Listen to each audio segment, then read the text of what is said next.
Ça a été le pire. Ça veut dire qu'ici, je ne sais pas à combien a été la température, mais on a dû descendre à -6, -7. Résultat, des arbres sans pommes ou des fruits présentant des stigmates importants liés à ce gel tardif de la fin du mois d'avril.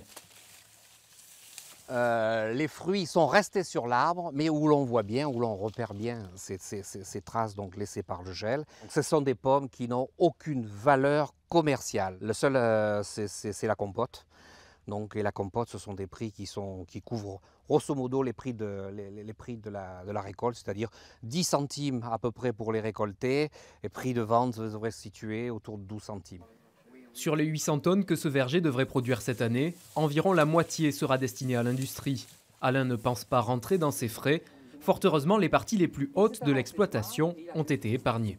Les tonnages sont normaux, la qualité y est. Ce sont des fruits que l'on va mettre en longue conservation et que l'on pourra retrouver sur les étalages tout au long de la saison. 2017 ne fera donc pas partie de ces années de gel catastrophiques.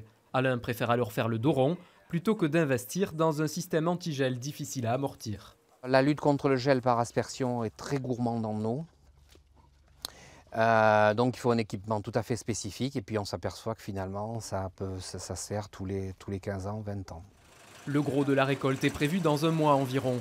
Grâce à l'appellation d'origine protégée, les fruits épargnés par le gel devraient malgré tout se vendre un bon prix, aux alentours de 40 centimes le kilo.